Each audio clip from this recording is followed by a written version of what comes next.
Hello and welcome back to the Mad Cinema Show. As always, we are your hosts, Scott and Phil D. Perfect. Love it. So you know what, Philip? You know who you remind me of?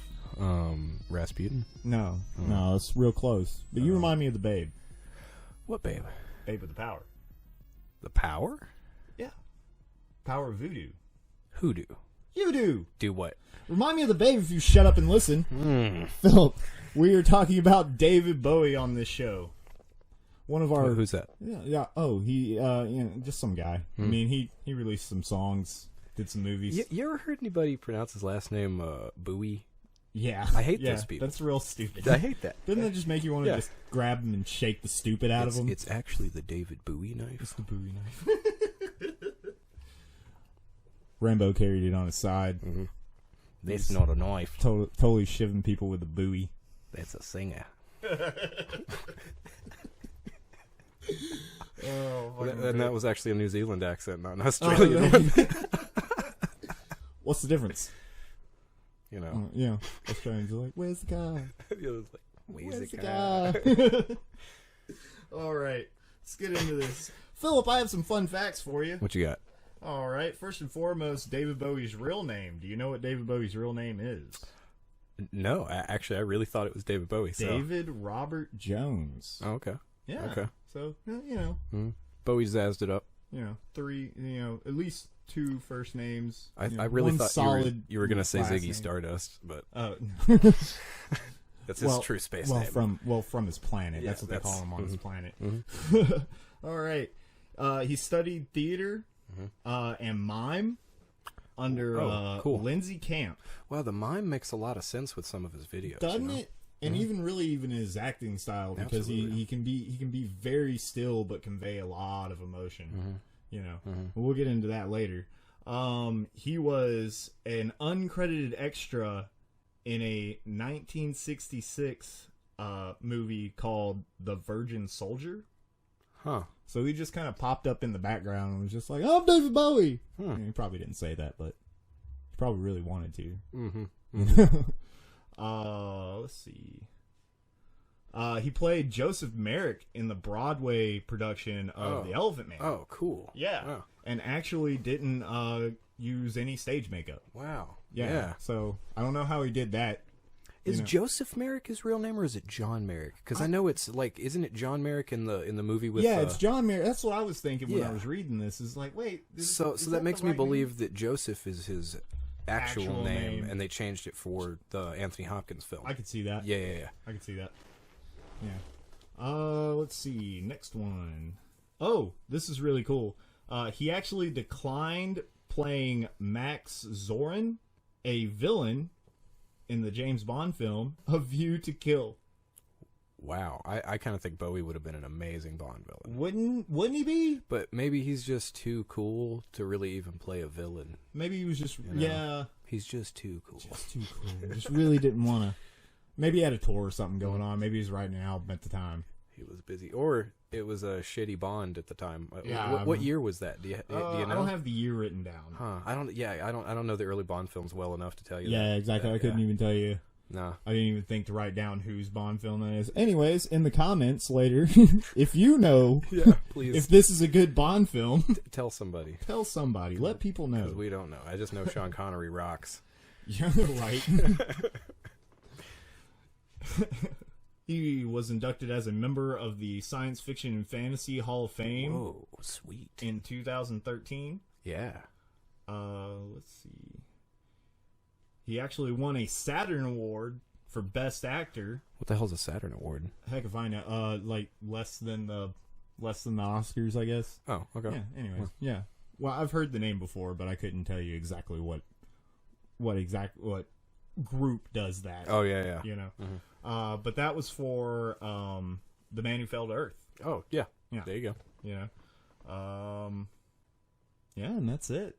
All my little fun facts, all the things that I've been looking up over the past month. Those are the only fun things about David Bowie. That's right. Everything else is just either dull or just really frustrating and intense. Well, man, you know, you asked me a question at the beginning of the month when we were talking about doing this episode. I did, and I already had something in mind when I asked you this. I'd already formulated my answer. So I asked you, you know, if they did a biopic or a film about David Bowie, yeah, kind of like they did with Ray Charles or Johnny Cash, kind of thing. Yeah, exactly. Yeah. Who would be the perfect actor for David Bowie? And to me, only one person came to mind. Who's that? Tilda Swinton. Man, okay, that's really funny because remember I told you I looked up a list. It was from the Escapist magazine, and they had actually put a list together of 6 actors that could play David Bowie. Not just like, you know, this one person can play it, but all 6 of them play it in one movie in different stages. Well, and we'll go through. There was a Bob Dylan biopic that was made the same way. It's I'm Not Here. I'm Not Here. I'm Not There. That's what it is. Sorry. Yeah. And they did that throughout the whole thing. What's her name? Kate Blanchett was actually one of the ones. Yeah. I never saw it, but I've heard a lot about that. Oh, it's pretty good, man. Really good. It's pretty good. I mean, I'm not a huge Bob Dylan fan. I more appreciate him and his ideas than I really do his music because it's just not my thing. That's all right. He ripped off Dewey Cox anyway. Oh, he totally did. The song's for you, little man. That's right. But yeah, I kind of think that they could even do a film like that where, like you said, all whatever actors. So who did they put on the list? Well, let me tell you what when you first asked me that question, I thought of 2 people. Okay. Immediately, and the first one was Willem Dafoe. But that would have to be like a later life, you know. Yeah. Kind of guy. Man, I hope I'm getting this next name right. Cillian Murphy? Yeah. Oh, yeah, absolutely. Like 28 Days Later, and the guy that was he would do a really Scarecrow. good job. Yeah, man. He would do a wow. really good job. Cillian Murphy kind of has the gaunt cheeks too, so he can have that sexy look. Oh yeah. He's got the sexy look. He's got the eyes for it and stuff. He could be really stoic, absolutely, and like piercing with his eyes. Yeah. All he needs is the fucking eyebrows. I will say Cillian Murphy kind of has a little bit of a like naivety look that David Bowie doesn't. But other than that, I feel that one. Okay. Yeah. So those were my 2. Okay. The list pretty much goes Tilda Swinton as Ziggy Stardust. Yeah. And then my dude Cillian Murphy as Thin White Duke. Oh, okay. Okay. That era. And then Eddie Redmayne. Do you know who that is? No, I actually don't. Man. Anyways, him as the Man Who Fell to Earth. Which, looking at the picture, I think it really works. After just seeing that movie. Yeah. I'm going to pull him up real quick while you're... Yeah, look that up while I go through the rest of this. Jermaine Selmont. Okay. So Jermaine from Fly the Conchords. Oh my god. You know, because he. Oh god. You know, as the Goblin King, as Jared. Of course, because that was the best one out of the whole thing. Best one out of the whole episode. Especially because he came in walking on the wall. Like, I'm David Bowie from the Labyrinth. Yeah, I can see that.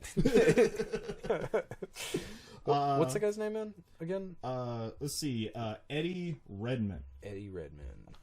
And okay, so number 5 on this is Tom Hiddleston. As one part of Tin Machine. I could see. You see what I'm talking about with old Eddie there. Yeah, and I know this guy too. I just didn't know who you were talking about. Yeah. And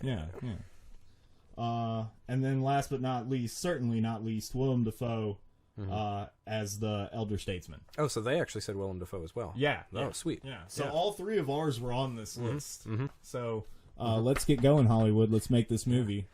Yeah.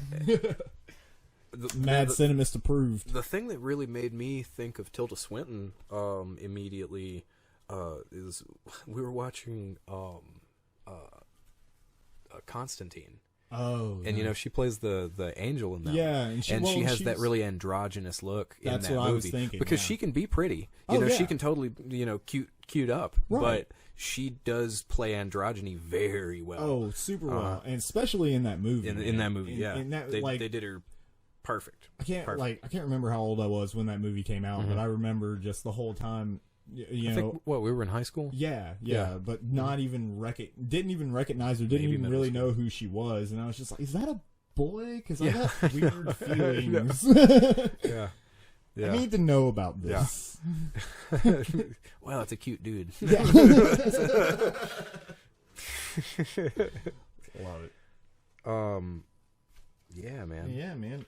So anyways, this is going to be more specifically, we might touch on his music, but more specifically about him in movies.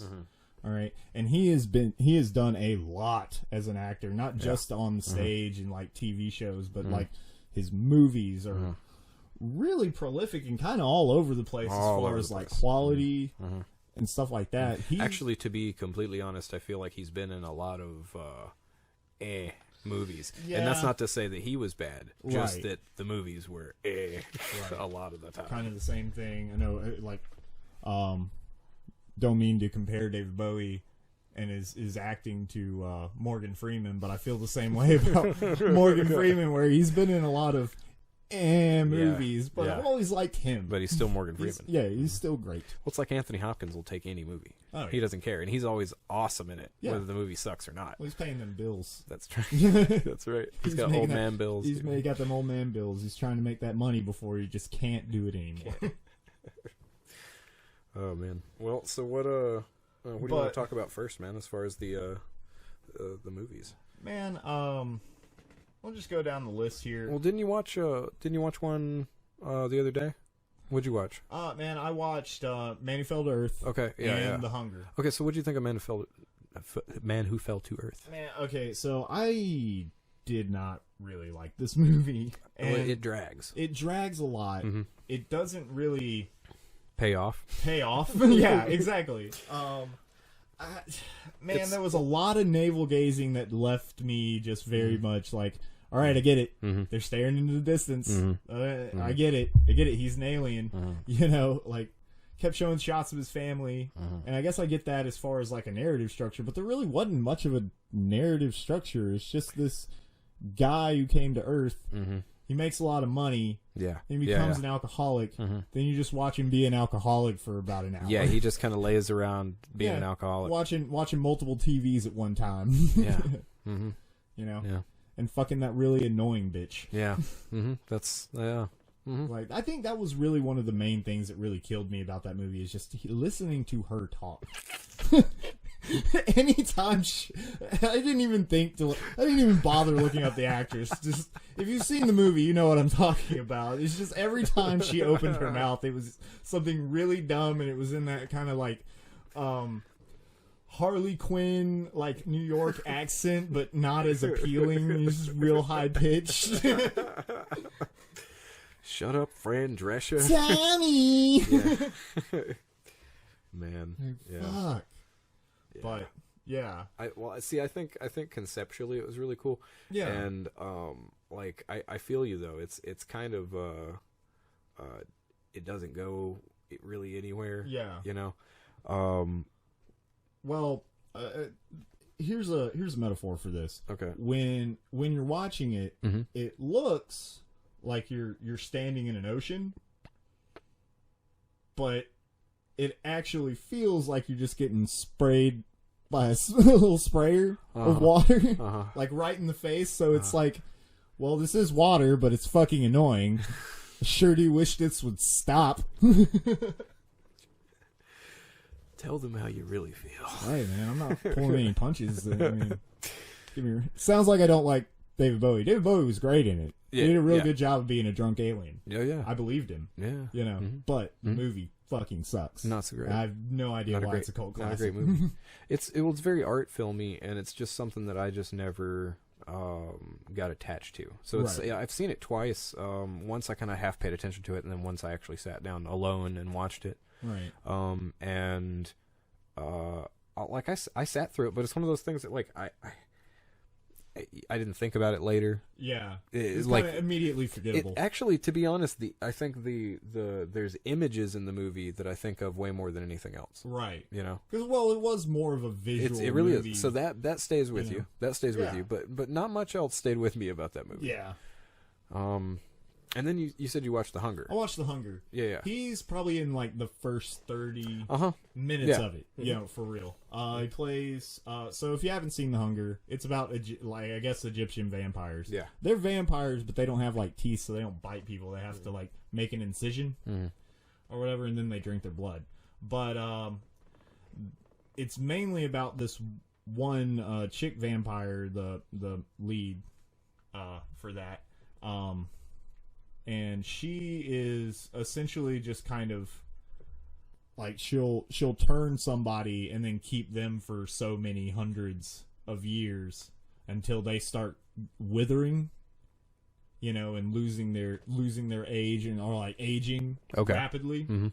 And then she'll just kind of put them in the attic and go get another one. Well, you're a husk. I don't need you anymore. But David Bowie starts out being the guy that she's with at the beginning of the movie, and then he, like you said, he turns into a husk, and she puts him away. And it's just like, here, you go sit in that corner over there and catch the cobwebs. Yep. Yeah. And but he was really good in that movie, and he was honestly the best part of that movie. Yes, he is. Because once he went away, it just lost like any amount of interest that was built up from that point. I don't know if because I watched it right after Man Who Fell to Earth, so I don't know if that had something to do with it, where it's just like, you were worn down. Yeah. I can't deal with this. Yeah. Yeah. You probably should have watched it on a fresh one because I don't think The Hunger was that bad. It was a pretty decent movie. Yeah. You know. Yeah. So again though, relatively forgettable. Yeah. So one I wanted to talk about with you that I know that you haven't seen is Last Temptation of Christ. Yeah. I tried to find that one. That's Stanley Kubrick, isn't it? Yes. But keep talking. I actually don't know who directed it. But I know that. What's his name? You were talking about Willem Dafoe, from earlier. Yeah. Willem Dafoe plays Christ. Oh, nice. And that's the whole. It's because Willem Dafoe is Christ. Yeah, and it's Martin Scorsese. That's what I was gonna say. I knew it was a Scorsese movie. Martin I knew Scorsese. It's really funny too because of course when you said director, all I saw was eyebrows for a second, and I was like, what? It was just because my mind was telling eyebrows. me it's Scorsese. It's his eyebrows. And he cocks one up when he's not sure if the actor's doing quite right. Everybody in the room knows. Fuck, his eyebrow went up. His eyebrow. Did his eyebrows move? Last Temptation of Christ, directed by Martin Scorsese's eyebrows. Yeah. See, if Martin Scorsese's eyebrows would team up with Tom Selleck's mustache, man, it would just be super the comeback. Best movie ever. Yeah. Then we need just like man, fucking Kyle Reese's mullet, like just everybody's hair on some super dude. Robin Williams' chest hair. That's right. There you go, man. And Captain Planet's silver skin. Man, we're writing the best movie ever. Or at least we're casting it right. Yeah, that's right. That's right, man. But yeah, the Last Temptation of Christ is really awesome. Yeah. The soundtrack was actually done by damn it, it's the Sledgehammer, the guy that was in Genesis. Sounds just like Phil Collins. I don't know these people. Oh no! All I know is Phil Collins. No, he's the only one that matters. Why can't I remember his name? He's the only one that matters from Genesis. Oh. shit, I'm looking it up because I don't care. Peter Gabriel. Peter Gabriel. Yeah, Peter Gabriel did the soundtrack to Last Temptation, and everything that he did was this whole like this super cool world music, like very tribal. You know, he went out of his way to make this really cool sounding soundtrack. It's fucking amazing with it. It's one of the best points. In my opinion, to the movie is just how... It's just the soundtrack. Yeah, because it builds on the film a lot. But Bowie plays Pontius Pilate. Yeah, the guy who's just like, I wash my hands of this. Yeah, absolutely. Yeah. Because, I mean, it goes through the Passion story. Because the idea is it's the whole, the you know, Christ being tempted one more time by the devil before he chose... Yeah, exactly. Yeah. Hey, eat this bread, dude. So imagine You know you hungry, Christ. Well, imagine him choosing the other path. Oh, actually going... Not to save humanity. But actually just... That's what he does in the Last Temptation of Christ. Oh, so I would say it's again a kind of a slow movie, but it's definitely one worth checking out. Yeah, I was gonna say you can have slow movies as long as they don't drag. Yeah. You know what I mean? Like if it doesn't feel slow, if something's happening, then you can have a slower pace like scene or movie and stuff like that. You know? But man, and one of my favorite cameos, it's just a cameo. It is. But him and Zoolander. Oh yeah. Oh shit, it's so good, you know. Dude, it's perfect. He comes in up at the end and the music just goes, "Let's dance," and that's it. It doesn't do anything else. Just his intro. Yeah. Boom, right there. Dance off, because then that's when Zoolander tries to pull his underwear out, and fails. Oh yeah, that's right. I was thinking he came up at the end, but he's the judge at the model off. He's the judge at the model off. Yes, of course he is. Isn't he wearing like some crazy star glasses? No, he's wearing like a super clean looking suit. Oh yeah, and he's got his hair all frosted and like because Bowie always looks fresh, looks that fresh and different, super smooth every time. Yeah, because if anything, Bowie definitely keeps his self looking clean. Oh yeah, I know he did Yellowbeard. Okay, so do you remember Adventures of Yellowbeard? Yeah, do you remember any of that? Because I know about the movie. I know I've seen it. It's stupid, man. It's not bad. It really isn't. Yeah. Because I mean, if you like Cheech and Chong, yeah. you know, there's an amount of that stupid silly comedy. It's just a stupid silly comedy. Yeah. And I had no clue that he did the voice of that shark. He's the shark? He's the shark. Yeah, that's what he is. Yeah, but I looked it up and I was like, holy shit. He's in Yellowbeard, because that movie is, in case you guys don't know, it's a Terry Jones. Oh, okay. I think he wrote it or directed it, one of the two. You know, Terry Jones is the other Monty Python guy. Yeah, that went on to actually do other things. One of the ones that plays terrible looking women all the time. And he but so look, he's either a guy behind the counter, or he's a really ugly woman. Well, am I wrong? Wasn't he the in the Holy Grail? Wasn't he the one and what also floats, like, you know, was that him? Was that him with the mustache? Because I mean, they're all wearing so much stuff that you kind of can't tell who's who. I think that was Terry Jones in that one. Okay. Yeah. Well, we're gonna say it's Terry Jones. We're gonna say that one's Terry Jones, but he. If we're wrong, let us know. But yeah, so he directed it, and it's a pirate film that stars Cheech and Chong. Already golden. Already, how can this fail? What else do you need to say about this movie? What else do we need to say before you watch this movie? It's silly. It's campy. It's if you're open to it, then you'll have a good time. It's one of those. It's very Python-esque. Yeah, but it's shitty Python. It's shitty Python. It's not even like... Well, it's like, what was that other shitty Python movie that isn't necessarily Monty Python? Jabberwocky. Oh, see, I haven't even seen Jabberwocky. Is it not good? No. It's good. Oh. It's funny. If you like campy... Okay. If you like really campy... Because that's Terry Gilliam as well. That's Terry Gilliam. Yeah. And they do that awesome drawing style that they do in Holy Grail, where it has the Jabberwocky looks really funny. It's just like a stick puppet that they bring out towards the end. Oh, Jesus, it's just all wobbly. Oh man, yeah, I really want to get that one. I saw a Criterion Collection Blu-ray of Jabberwocky, but it was like $25, and I kept thinking, I don't know if it's worth that. I don't know if it would be worth $25. Man, don't just get the regular ass. Yeah. Shit, man, download it for a couple bucks. I'm touching on this just because I'm sorry I'm breaking form here, but good. You let me borrow Hardcore Henry. Yeah. Right. Best video game movie not based on a video game. Yeah. and my whole idea, there was another one that was a video game movie not based on a video game that I was thinking of. Did you ever see Shoot 'Em Up, the Clive Owen film? Yeah, I saw that's that another one that's like that. Yeah. But good. But anyway, so the whole reason I borrowed Hardcore Henry from Scott is I wanted to watch this on the PlayStation VR headset, right? Because I was really thinking, oh shit, this is perfect for this kind of environment. Yeah. For some reason, my PS4 doesn't play DVDs anymore. What? So I'm glad that I'm buying things on Blu-ray now, because I wouldn't be able to watch them if they were on DVD.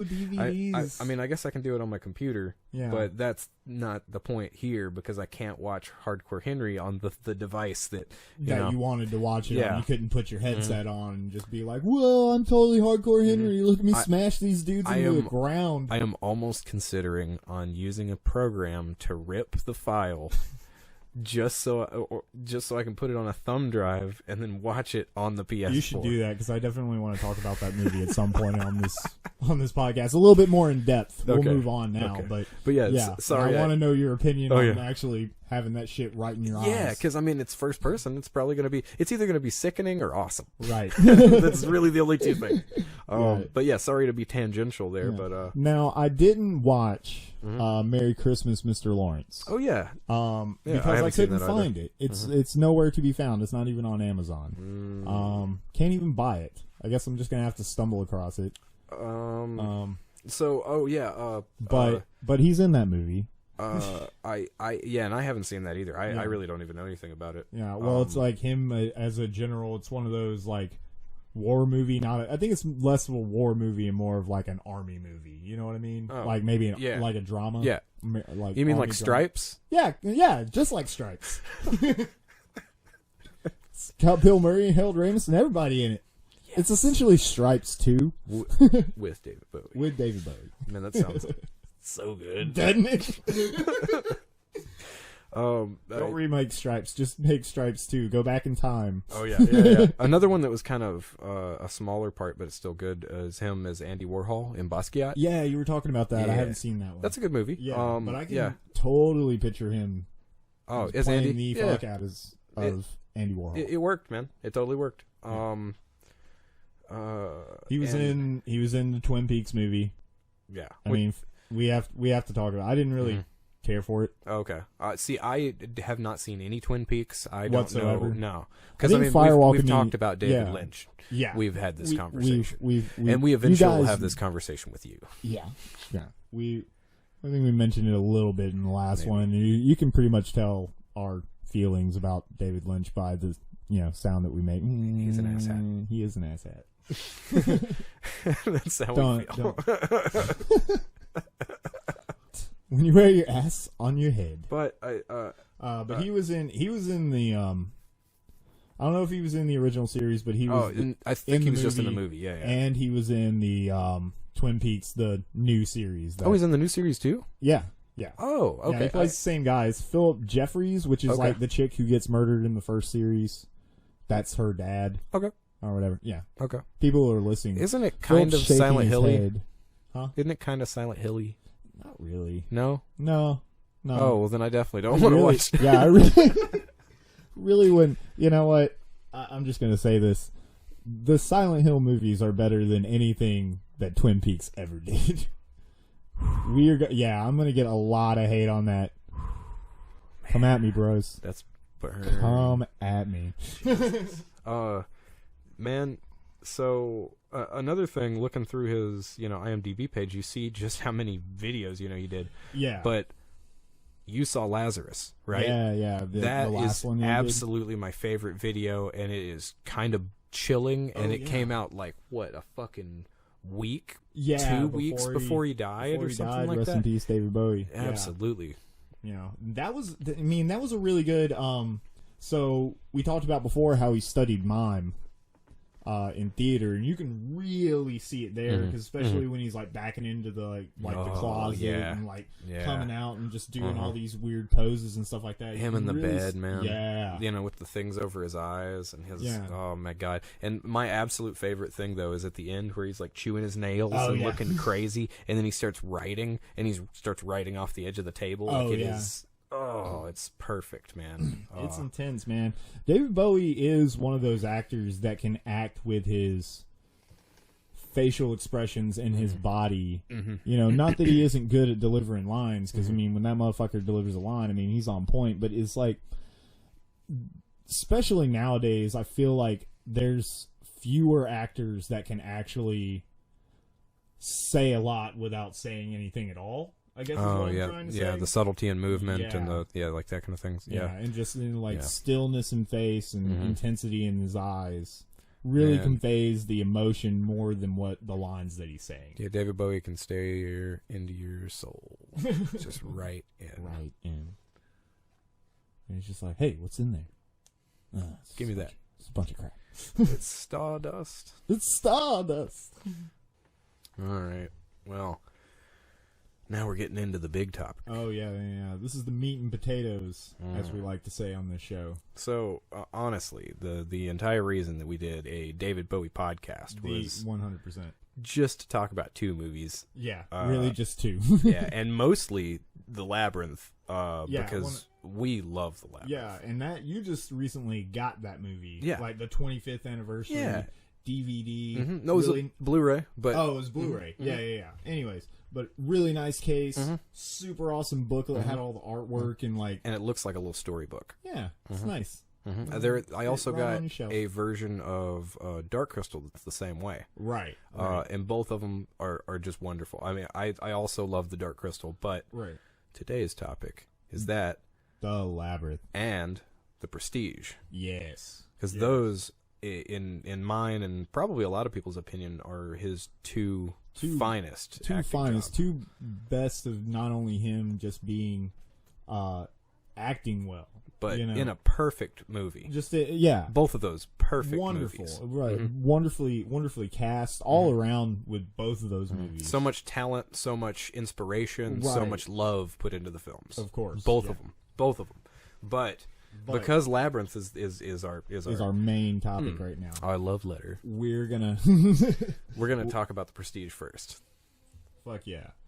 Man, I watched The Prestige a couple days ago. Yeah. And I don't think I realized how little Bowie's actually in that film.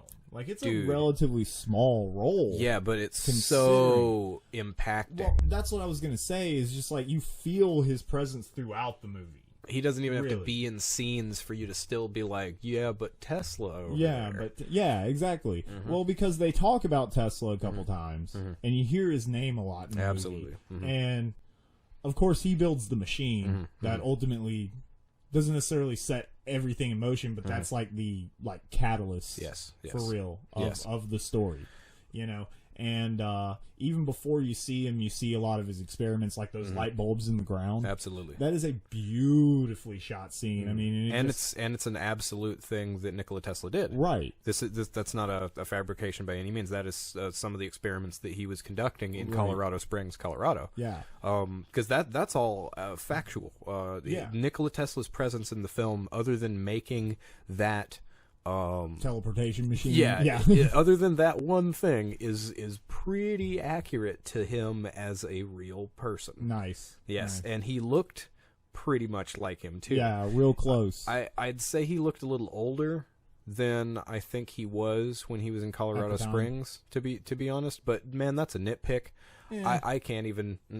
He said, well, you can see he's still already kind of worn. Yes. And Tesla, I don't know if this was factual, but he seemed kind of like a man on the run during that period. Well, you know what I mean? The thing is, I really love Nikola Tesla, and one of the problems that Tesla had throughout his entire career is that there was always someone trying to discredit him. Right. Because he had the Edison thing. Absolutely. Edison. As opposed to his, Edison's direct current and Tesla's alternating current. That's right. And he had an issue with Westinghouse. Mm-hmm. He had an issue with, who was it? There was another. I want to say J.P. Morgan. It wasn't. It wasn't him. It was someone very similar to that. Because at one point Nikola Tesla told people that he would build them a death ray, and he was actually building an infinite energy machine. And when they figured that out, they were like, "Fuck you." See, that's why Tesla is awesome, is because he was a real life mad scientist. Yeah. I love the way that they put it in the movie. Yeah. Is that Tesla is a wizard. He actually does the things that they're trying to do. And that was one of Michael Caine's line, and that was something that really stood out to me when I watched the film again. I really liked that line. And this wasn't built by a magician. This was built by a wizard. Yeah. Yeah. He can do the things that we only attempt. Yeah. Or something like that. When the first time you watch that movie, you hear that line, you're like, I don't know, what.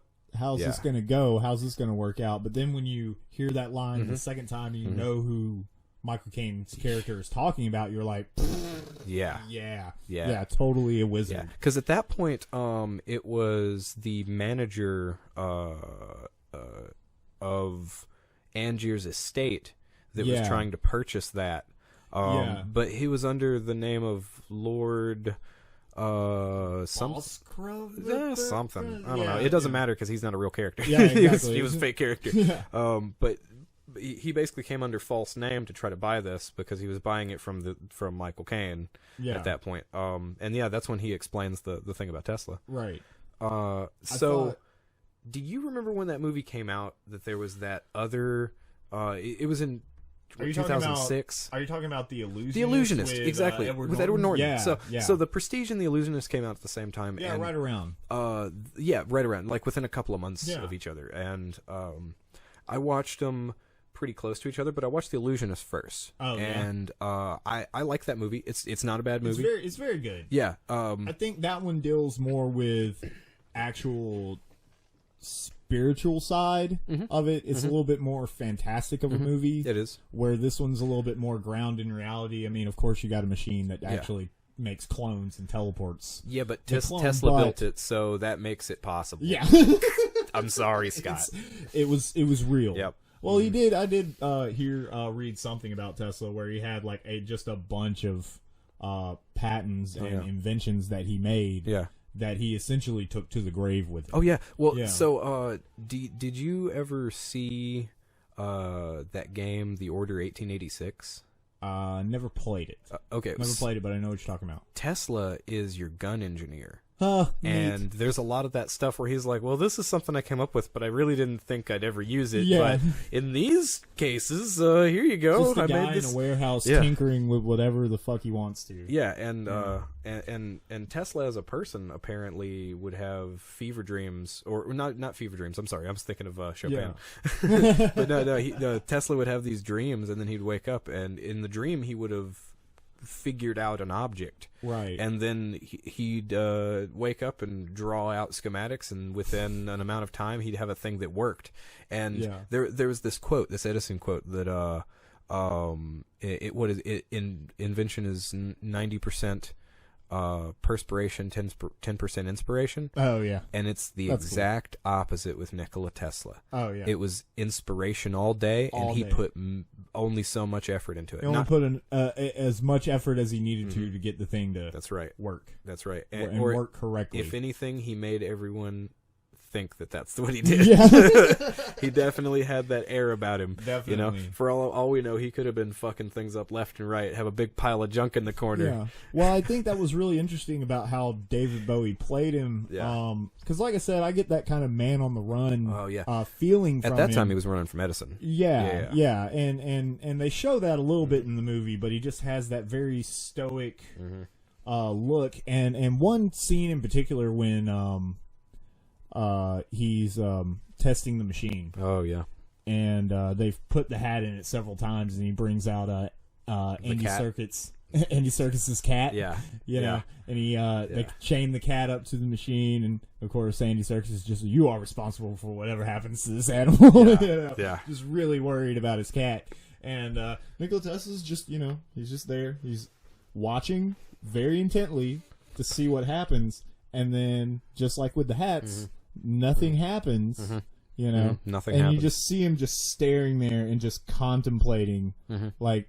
You could see the wheels turning in his head, and he doesn't really move throughout the rest of that scene or say anything.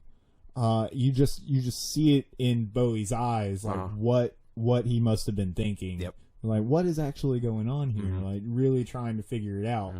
You know. And as far as the machine goes, that reminds me of the beginning of the film. You know, this.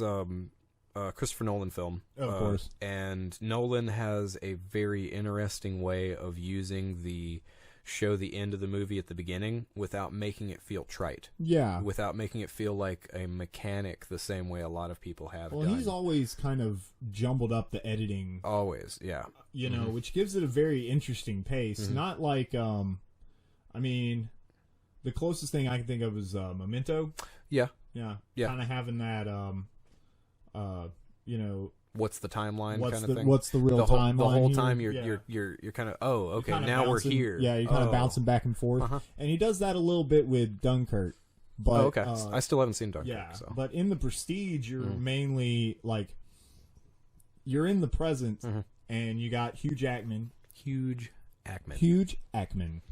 and Christian Bale both reading each other's diaries. Yeah, I love Christian Bale. Bat Snake Man. Bat Snake Man. I'm telling you, he would be a good solid snake. Wouldn't he? Yeah, dude. He'd be fucking perfect. Especially now. Like, cause he's a little bit more grizzled now. Oh, he could be.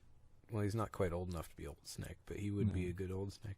Yeah. But anyway, we digress. They're reading each other's journals. Yeah. And that's really where a lot of the stuff that happens in the past. You know, that which you don't realize at first. Oh, of course not. That takes you a good while to even realize that that's what's going on, is they're reading from each other's journals. Yeah. Because you kind of get what's happening, but not exactly. Yeah. And but so the idea of the movie is Hugh Jackman, who plays Robert Angier, and Christian Bale, who plays Alfred Borden, both work under a magician, some fat dude with a tie. I don't know, that does cheap parlor tricks. I don't think we ever actually get his name. I don't if either. You do, it's like in real quick in passing, like one line. The Great Beardo. Yeah. And he so the Great Beardo it does this trick where he uses a water tank. You know, pretty girl drops the pretty girl in the water tank. Right. You know, she unties herself. Magically, she's there. Yeah. And Michael Caine is the manager over. It seems like he's directly managing the two of them. I can't really tell. Well, I think he definitely builds the tricks, like the mechanical parts and like different things that they use to make the illusions happen. He's the engineer. He's the engineer, essentially. Okay. Yeah. And but because of that, he also sets up a lot of the show. You know, as far as like the stage and where everything is, and of course he's sitting on the side of the stage making sure everything goes right. Okay. But you don't know. Hugh Jackman's or Robert Angier's wife is the Great Beardo's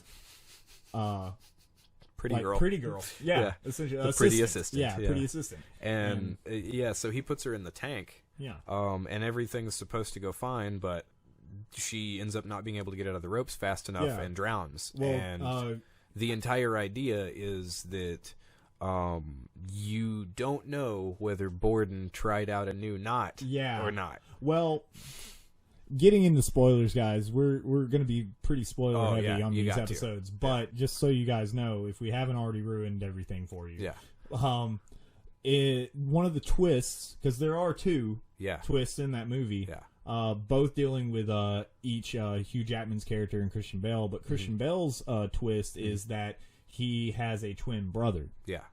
And he essentially keeps the fact that he's a twin, or they both do keep the fact that they're a twin, secret.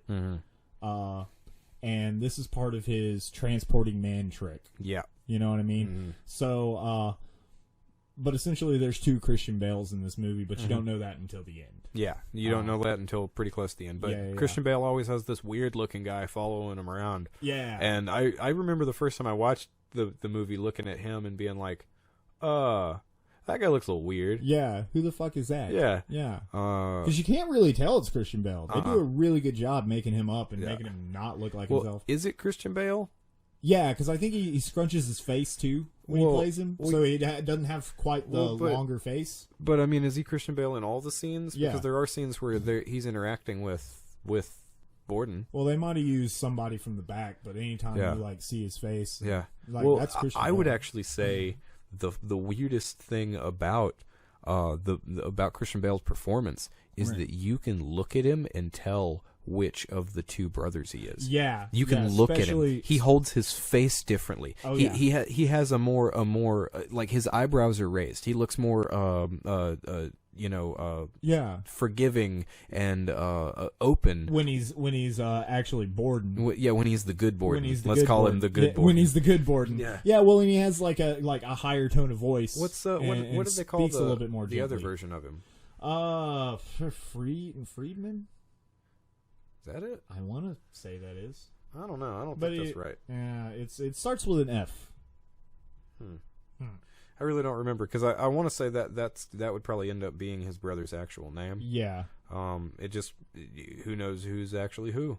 Who knows? Yeah. Well, and that's really what I was getting at because in the beginning of the movie when the knot is tied and the lady gets dropped into the tank, because you see it happen the first time and there are plants in the audience. Hugh Jackman and Christian Bale's character. And the first time you see it, you can see that Borden's actually having trouble tying the knot that they need to tie. And then they do the trick. It goes well. They all go backstage. And Borden's complaining about how he should tie this different knot. And, of course, Michael Caine's character is just like, no, it's not a wet knot. You know, what if it swells up and she can't get out? Like, that's too dangerous. She can slip it. Yeah, we can practice. Yeah. And then the next time. Look what happened. Look who was right. Yep. Michael Caine. You always listen to Michael Caine. Throughout that whole movie, Michael Caine's the only person that's always, everything comes out of his mouth. You're just like, just listen to him. Just listen to him. Okay? Because this is making sense. Because the time that Angier goes to check out Borden's first transported man, right? And it's really simple. He has 2 doors on either side. He has a bouncy ball. He opens up one door. He bounces the ball to the other door's direction. He closes the door. He comes out the other one and grabs the ball. Yeah, and super simple. And barely anybody clapped. And he's talking to Michael Caine about it, and he's just like, I don't get it. I don't see how he could possibly do this. And Michael Caine's just like, he's using a double. Yeah, of course. And he sees it immediately. Michael Caine knows right off the bat, that guy's using a double. There's no way around it. Exactly. And he doesn't have a problem with it. But for some reason, Angier just can't look at it that way. He can't do it. He can't possibly fathom this double. There's no way. No, he doesn't have a double. Right. So he gets himself a double. Of course. With buck teeth. And a really bad drinking problem. Yeah, I actually really love the version. I've played Caesar. Yeah. What makes you think I can't play the Great Danton? It's very good, very good. But anyways, back to what I was saying. When Christian Bale tied the actual knot that he was talking about, because that's what ends up killing her. I think it's called like the Langston double. Yeah, Langston knot. Yeah. And then he goes to the funeral afterwards. And Angier's like, Borden, which knot did you tie? Which knot did you tie? And he's, I don't know. How can you not know? And that's because he was the other one. He was the other one. You know? Wasn't that Borden. Did not know. I guess it bothers me, though, that he wouldn't have been like, dude, which knot did you tie? To his brother. Yeah, exactly.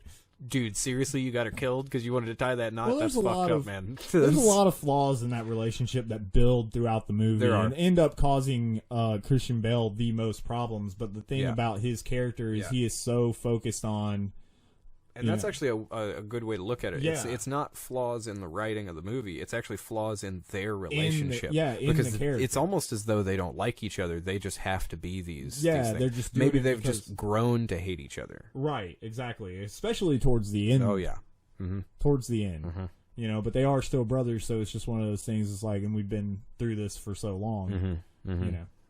So as the movie goes on, you realize that as soon as Angier sees the transported man, he is obsessed with making that happen. Obsessed with it. And the only way that he knows how is to have a double. Yeah. So he tries that and realizes that the double thing ends up being way more trouble because guess who gets in the double's ear? Borden. Yeah. So and Borden really fucks with him. ends up fucking with the show from the inside. Yeah. And essentially says, he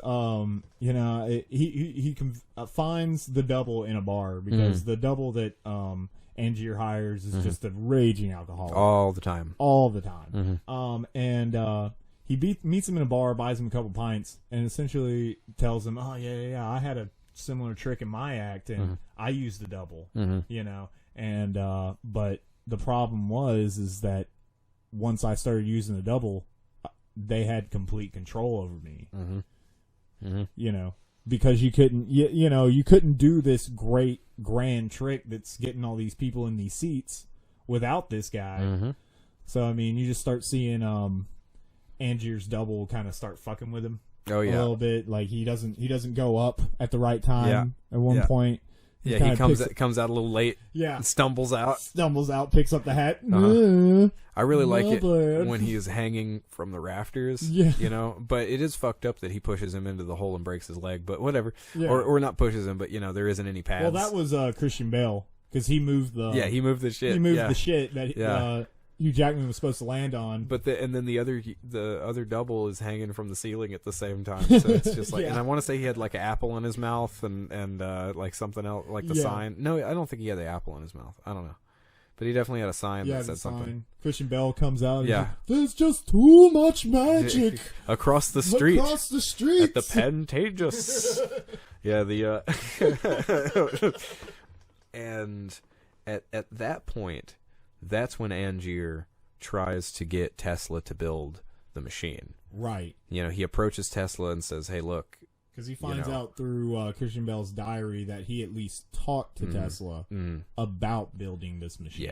Yes, and which was fabrication. Yeah. He clearly only did that just to throw Angier off the scent because he knew Angier would spend time and money forever. Well, then I guess there's like 3 twists in that movie that work. All 3 work out really well because not only the doubles and then the cloning that happens, and it's both diaries were fabricated for the other person because there's like a really intense rivalry between Angier and Borden throughout this movie, to the point where they'll spend years of their life writing books to give to the other one just to screw with them, just to fuck with them. It's just, I would never go to this length. Right. I don't care enough. I don't hate anybody that much. I just shoot them. Exactly. It's like, what Make it simple, man. Come on. Write a book. Right. Come on. Who wants to write a book? Bookists.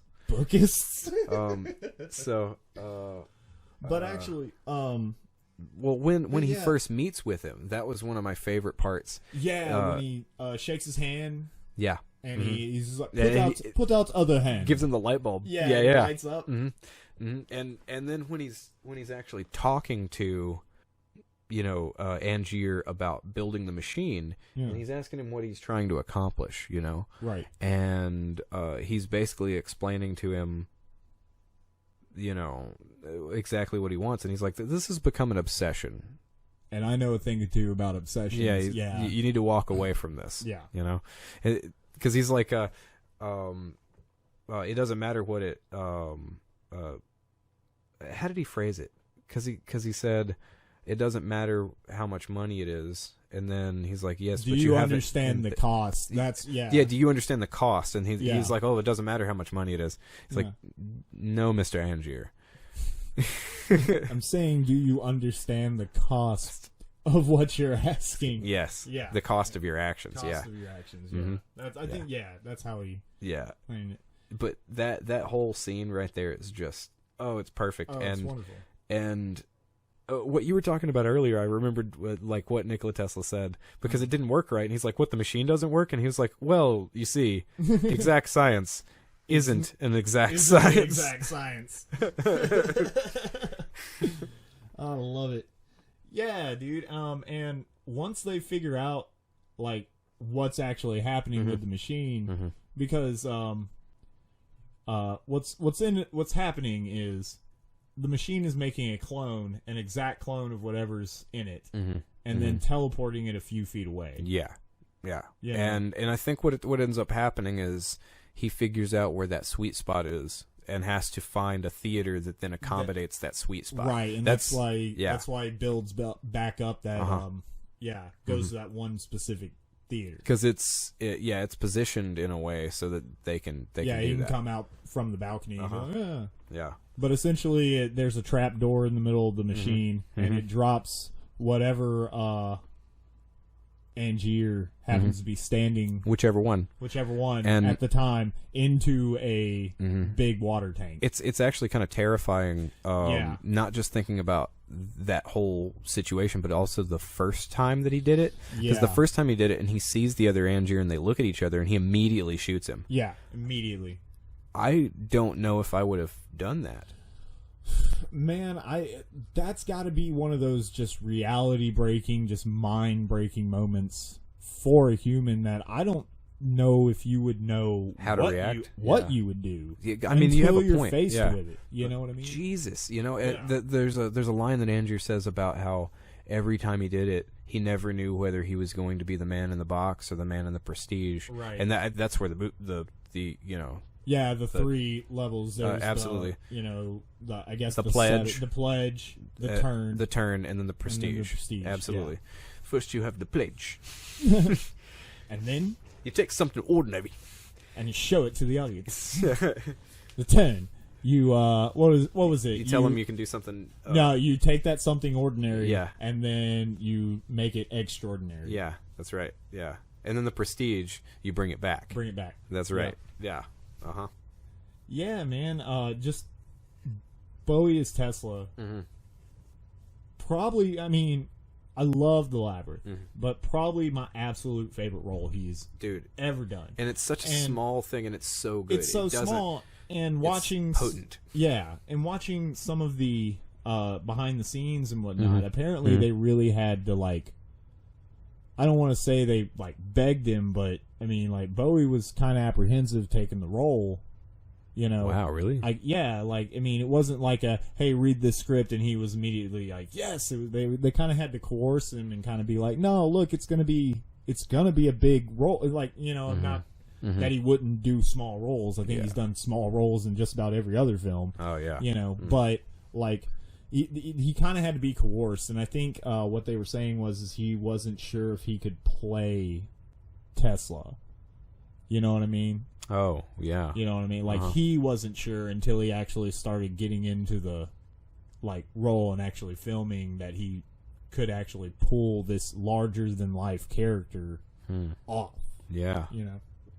Yeah, because Nikola Tesla is a figure of such proportions. He's a larger than life. I'm really surprised that there hasn't been a straight up Nikola Tesla movie, but to be honest, it makes more sense for him to be this enigma like he is in the Prestige. Right. That's just enough Tesla. It's just enough. Yeah, just enough. It's just I don't think you'd need a whole life bio. No, that was enough. You understood who Tesla was, even if you've never seen him, never even heard of any of his inventions. Because he doesn't come in until about, I got the exact, it's 49 minutes and 50 seconds. Yeah. Isn't that movie about 2.5 hours long? Just about. Yeah. I think it's 2:15. Okay, yeah. So it's a decently long movie, but it's so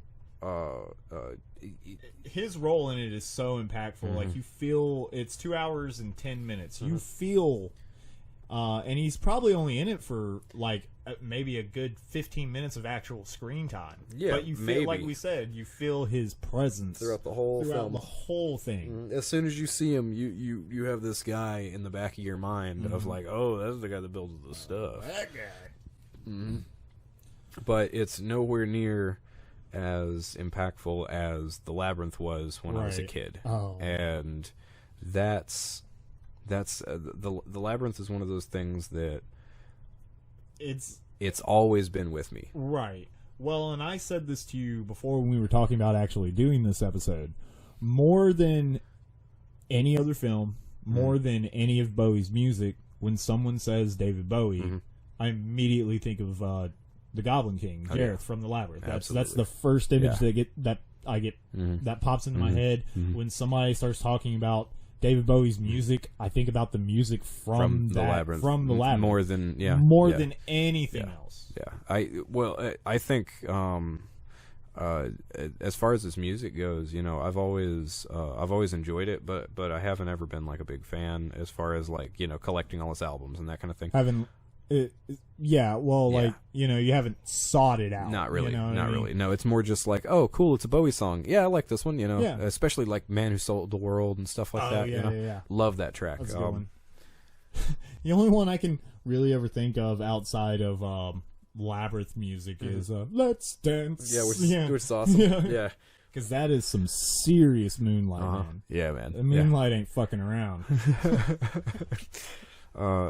Man, so speaking of music in the Labyrinth, dude, every track, every one of them is just it's super. I didn't used to like the Fire Gang track. Really? Yeah, that was the only part when I was a kid that I was never like, I don't dig this. Yeah. Well, I've always that was just one of those iconic scenes when I was a kid. Yeah, because it's so wild. Well, I liked the scene. I just didn't love the song. Yeah. Yeah, I think the other songs had way more of a thing going on, and maybe that's because that one didn't have Bowie in it. That one didn't have Bowie in it, and I'm not 100% sure if he actually wrote that one because I know he did the rest of it. Other than that one like definitely the score. sounds different. Yeah, I think that was more of a Jim Henson, Frank Oz, like. Did they write music? Yeah, because they did it in the Muppets all the time. Oh, yeah. You know what I mean? Yeah. Yeah. Writing songs for them, And that was something when I was watching special features on that Blu-ray is the reason they did the Labyrinth and the reason Jim Henson wanted to do it kind of live action with puppets with big musical numbers and stuff like that is because he had done a couple of movies, Dark Crystal included, that were a lot were still kids films but a little darker. Yeah, absolutely. Whereas the Labyrinth's still dark, but it has a little bit more levity to it. And Jim Henson had actually said that he wanted to get back to the kind of Muppet style, singing and dancing and really wacky shit happening all the time, Yeah, well, the thing is, man, that that art style and that look, the physical nature of all the, just everything had such a grit and such a texture and that's both Dark Crystal and Labyrinth, because they very much share a visual like similarity, even more so than Jim Henson on a wide scale. Right. I think those two films are pretty much boom right. It's like the Muppets and Sesame Street, like those are right there together. Right there. Yeah. You can see where they were going with that. And what mindsets they were in. And it's like, but you get Dark Crystal and the Labyrinth together, and it's like, of course, those are done by the same guys. They essentially look the same. They could possibly be in the same universe, because we do only see the Goblin Kingdom in the Labyrinth. Fan theories. Look that shit up, guys. Kind of doubt it, but I really doubt it. And just production wise on the puppets. I mean, man. Jim Henson, of course, is like king of puppets, and he actually did a lot of things that were like firsts for that movie. And when you see it pulled off in the final product, that's and you know that was something that hadn't been done before. Yeah. That movie, or at least as extensively as it was done. Then it's really impressive to see that it worked out as well as it did. Because Hoggle. Oh, man. Hoggle looks so cool, The fact that you had a person in a suit with a puppet head, and then off screen. You had the guy with the control. Was it one or two? No, you had like 4. Boy. You had 4 different people having just for his face? Yeah, just for his face. Boy. Having to choreograph with the actors. So, I mean, in total you had... Because it was... I want to say the main... It was 4 total. But I want to say the main controller was the one that did the voice, right? They didn't have a voice that was dubbed over. Really? And it was like... But you had one that looked like a little puppet head controller, and that moved the mouth, and that one was also connected to the lips. And then you had one dude. I bet they had. One dude move the eyes. Yeah. And like the eyelids and stuff like that. And then you had one dude work all the other facial muscles, like the eyebrows and on the side. And you technically just like mind-blowingly ingenuitive. Yeah. Animatronics at a level that no one was doing it. Exactly. This is before Teenage Mutant Ninja Turtles, the movie, guys. Oh yeah. Wow, I think you just kind of hurt my head a little bit thinking about animatronic Ninja Turtle faces. I'm not going to do that now. Yeah. We'll get into Ninja Turtles later. Oh. But yeah, and like we were saying before, the fire game, that was something that really hadn't been done with puppets before. Oh yeah, separatable puppets. Because you think, I mean, that was another one of those things. Like for one puppet, you probably had 2-3 people. Yeah. Like in like I think they said it was 2 or 3 people. I think they said they were wearing like black vinyl. Oh, and then the puppet was kind of in front of them, so you had one dude crouched doing the feet, and then one person like standing up doing the head, and then one dude like moving the body and doing the arms and stuff like that. What was another one that I saw? The big dude at the end. What was his name? Talking about Ludo? Humongous. Talking about Ludo? No, the big iron dude that comes off the door, the goblin. Yeah. That was one big robotic hydraulic puppet. Like it was a gigantic like hydraulic robot that they put like puppet foam over. Wow. Like to make that effect. So like it was really weird watching. It was funny. Because I imagine all that is not metal, and a lot of it looks very much like metal. It looks very metal, but the internal structure of the puppet is just all these bars and hydraulics and it's on this big crane that they had to lift over and keep out of shot. Yeah, and they were talking about they had to make sure that the actors were far enough away from it to where the perspective was right. Yeah. But every time that Humongous like swings his axe, they had to choreograph that just right so they wouldn't hit the actors and kill them. Oh my god!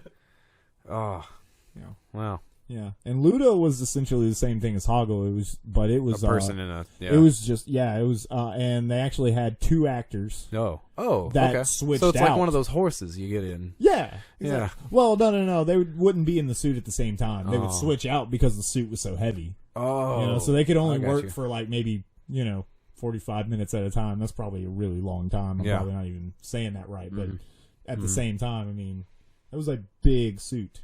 Ludo. Rocks friends. Smell bad. But getting back to Bowie, he's so big in that movie. Oh yeah, and he definitely pulls out a lot of his theater chops, and he projects so well. Yeah. You know, the only thing that's disappointing to me about Bowie in this whole movie. His eyebrows? No, I love his eyebrows, and I love his Jim and the Holograms hair that he has going on. Oh yeah, and I love his wild ass makeup, and I love his Jim and the Holograms. Yeah, and I love his badass shoulder pads and his cape. Oh, and especially his cape. He looks like a fucking vampire. Like I don't know, man. No. There's only one thing. Yeah, those aren't his hands. Oh, that are juggling crystals? That makes me sad. Yeah. I believed in Bowie that he could do that. Yeah. And then I was like, as a kid, I was told that I was wrong. by everybody. By everyone. Everyone you know those aren't his hands. Shut up! Just crush my dreams. And then peed on them. Well, David Bowie's still magic. You know he played a wizard, right? Yeah, totally. He's going to turn a baby into a goblin. I mean, I'd say that takes at least a little bit of magic power. Yeah. I always wonder about him throwing that baby in the air, too. Oh. I think you can tell that they had him on wire. Oh, was it a fake baby? I think it's a fake baby when he's actually throwing. Like, there's a couple of scenes where you can tell it's the real baby. I don't know why I went to put the baby on wires. That's the way you do it. Yeah, you just put the baby on wire. Hey, man, Jim Henson was more worried about realism. Yeah, than babies. Than babies. We can get another baby. Yeah.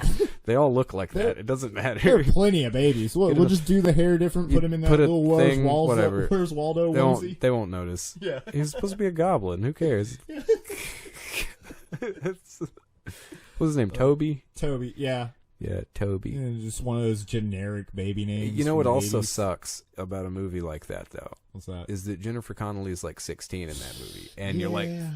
Well, when we were growing up, I'd look at it this way. Yeah, she was like the super crush. Yeah, you know? super fun. Before I even understood that like why that was the thing. Yeah, what are these feelings?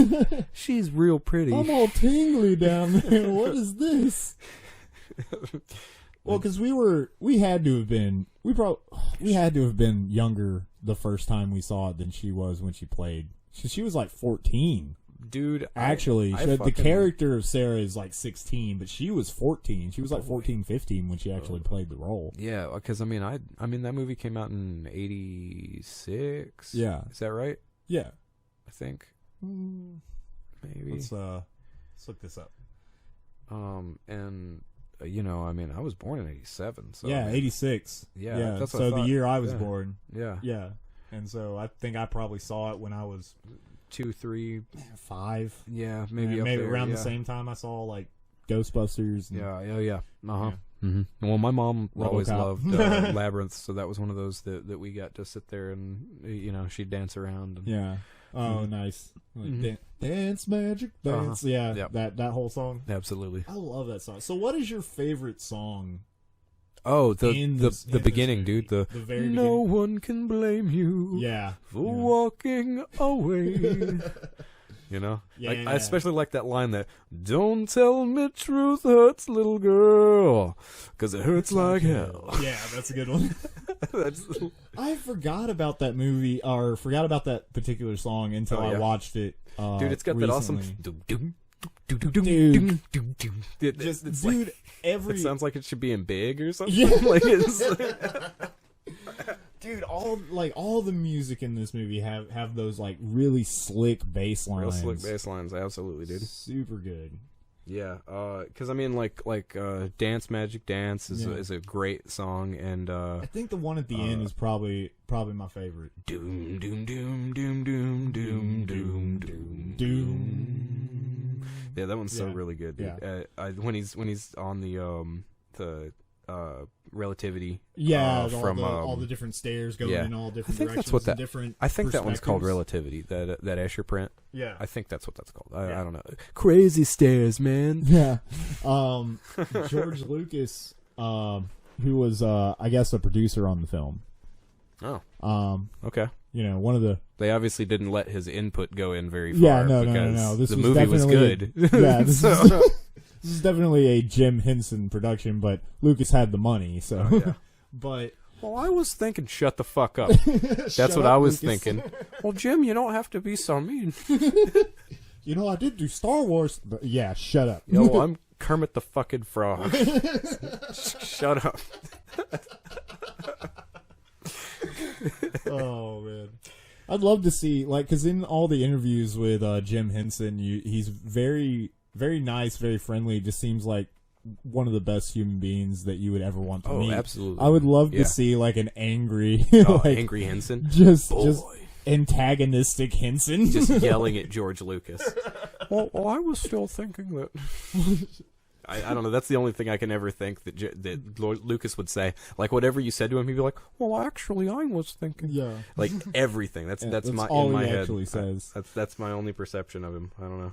And then he just vomits garbage CG ideas. What if we redid the whole thing and changed all the walkie-talkies to and guns? everything that you loved about it, we just changed it all up. Man. What was I saying about Lucas? Oh, Lucas was...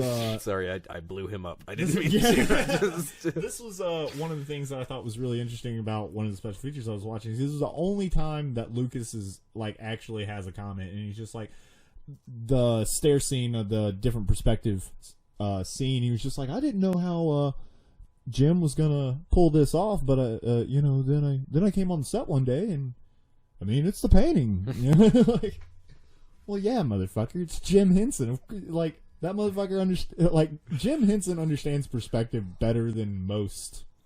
I think Jim Henson understands physical production as well. Like he's the kind of individual that he can make anything. You know, that team of people. Yeah.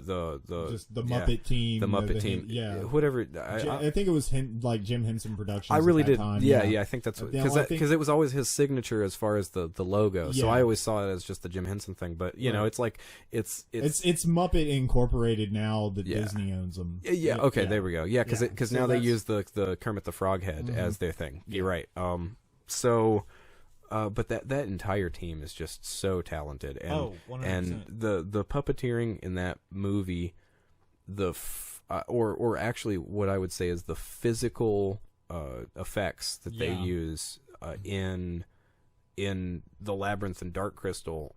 The first time that I saw stuff that I felt was that level, was when I watched Pan's Labyrinth.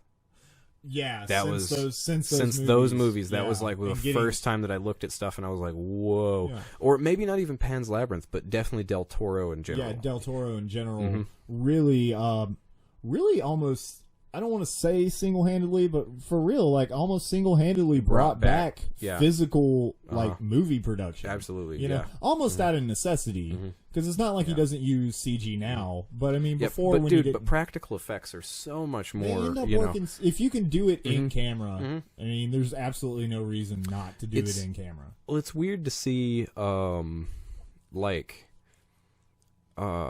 much practical. Well, okay, so tangentially here, as far as the physical effects of physical things go, like Del Toro had half of the budget on Hellboy 2 that he had on the first one, right? And so that's why he went mostly practical on that one. Here we go. We're going to go full practical, except for a couple of scenes that I need CG on, like the golden guys and the big green guy that like falls the into the building, and shit like things like that. But almost all the creatures, almost all the main characters, all that stuff, they try to do as much practical effects as possible. Oh yeah, because they literally populated that entire city.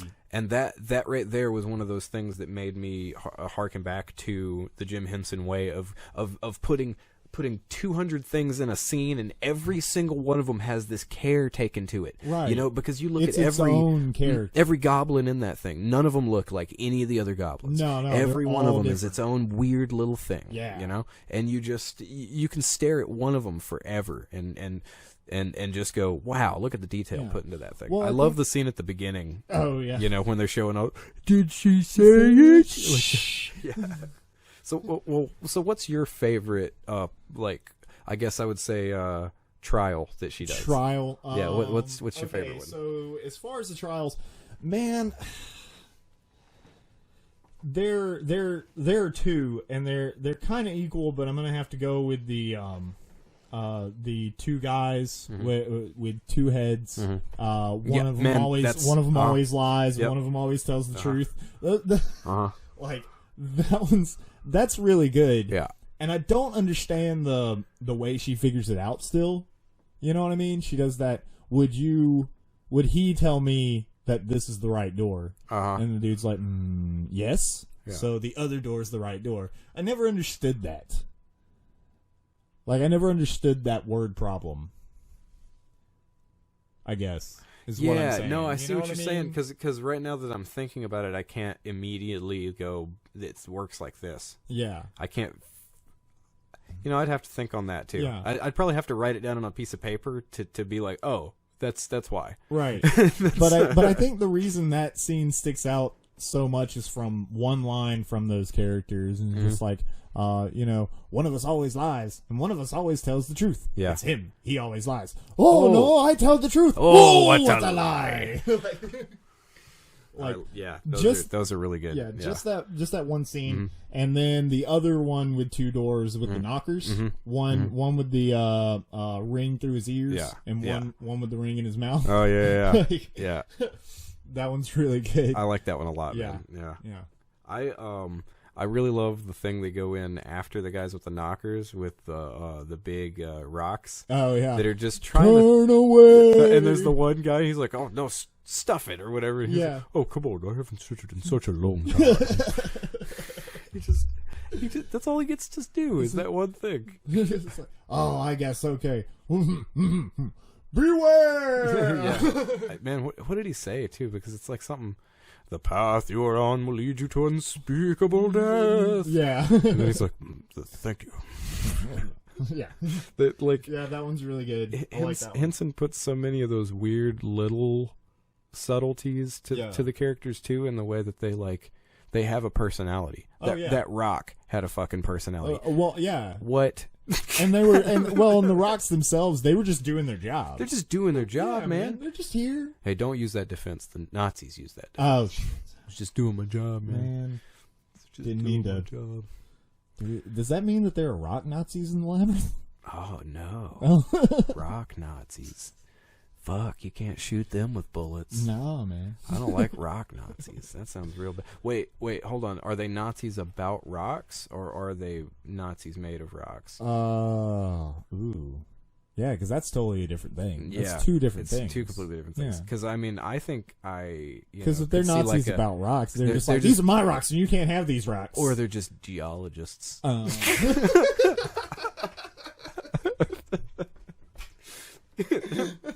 But anyway, the I think one of the other songs though that just to jump back that comes up in my head is the dance. Where she's in the bubble. Man. Yeah. I really like that whole scene, and after the dance when she wakes up with the junk lady with all the shit on her back, you know. Yeah. No, here you go. Here's Charlie Bear. You miss Charlie Bear. Yes. And her face has so much like those craggy lines in it and everything. Yeah. It always kills me how it's almost like Jim Henson is drawing caricatures of people that he's seen before a lot of the time, or like creating those, you know. Yeah. Like I've seen an old lady that looks like that. That's just a very twisted version of the old lady. Right. You know. Well, they were talking to the puppeteer, and she's I don't have her name written down or anything, but you know, we'll give props to her in a later episode once I've had time to look it up. Once he gets his shit straight. Yeah, you know, once I get my shit together. But she was talking, and she played multiple parts. Did multiple puppets throughout the movie, but that was definitely one. She was talking about how she thought about the character as a real sly character. Oh, yeah. You know, and that's why her eyes are always darting around and stuff like that. Well, not only that, but she also kind of, she's trying to push an idea onto... Right, exactly. Know. And then anytime that Sarah is kind of like, I don't know about this, she's like, oh, no, honey. And then you like kind of see her eyes cut a little bit. And but the puppeteer, specifically in that sense, said that she avoided making the puppet look like she was looking directly at Sarah. Oh, yeah. Very shifty-eyed. Very shifty-eyed. Yeah. Absolutely. Never looks her in the face. Yeah. Yeah, and when you watch that scene again, you really see that level of detail, because there was like... I noticed it, but I didn't realize that was a... Yeah, like something that somebody thought about and actually put work into this character with. Like, because you think of puppeteers as just guys who stick their arms up, but they're acting through these puppets. Dude, kids believe in Elmo. I mean, Elmo is a person to kids. Exactly. They don't even think twice about that. You know, it's Elmo. That's a person. Yeah, because Elmo's got a lot of personality for a little red ball of fur. You know what I mean? And it's that same kind of magic. And man, And that's a really good documentary. Have you seen that one? I Am Elmo. Oh yeah, the guy that plays him. The guy that actually plays Elmo. That's a really good documentary. We should talk about that a little bit later. But let's also talk about people that play with puppets that shouldn't, like Jeff Dunham. Oh, yeah. We'll do that. We'll do like a whole puppet episode. Or practical effects episode. So, anyways. But Jareth as a character. Oh yeah. One more thing that I wanted to point out about him specifically, and you can see it when you watch the movie, is that, of course, by the end of the movie, he falls in love with Sarah. Yeah. I think at least in some kind of. I think he respects her. I really think that's almost what it is. But that's not the case when he first comes into play. Yeah. He's like, oh, look at this naive little girl. Yeah. Well, and I heard his theory about that. Because it was, hey, why is the Goblin King not a goblin? Well, what if he was like Toby? What if he was taken by the goblins years and years ago, but no one ever actually came after him? And so maybe that's why his feelings for Sarah grows throughout the movie. Because it's the only human that he's seen. Because that's the only human that he's seen. That's sad. Yeah. Isn't that sad? Oh, that's real sad for Jareth. Man. Yeah, but it works. It works. Again, this is an unproven theory, but like it works when you think about that character and how he progresses through the movie. Which is really interesting. Yeah. Well, any last thoughts? Yeah, actually, I had one more thought. It was a line from The Prestige that David Bowie said, and it was one that stuck with me, not just for the film, but just in life in general, and that's that man's reach outstretches his grasp. Yeah. We are very good about going farther than we can handle. Than we can actually. Yeah. Yeah. Well, that ties into his whole thing about obsession. Absolutely. Stuff like that. Well, guys, we've had a lot of fun talking about David Bowie and films. I know we kind of got off track a couple times, but whatever. We still had a good time. We hope you enjoyed listening to us. If you did, like, subscribe, follow us on Facebook, SoundCloud, and YouTube once I finally get that worked out. I gotta work a few little things out with the videos. If you want to contact us, you can contact us on any of those sites, Facebook and SoundCloud, immediately. And you can also get us on through email at the madcinemist@gmail.com. Thank everybody for listening. Please come back for our next episode. We're going to be talking about Jodorowsky. Oh, it's going to be a fun one. It's going to be real fun. But anyways, tell everybody bye, Phil. Bye.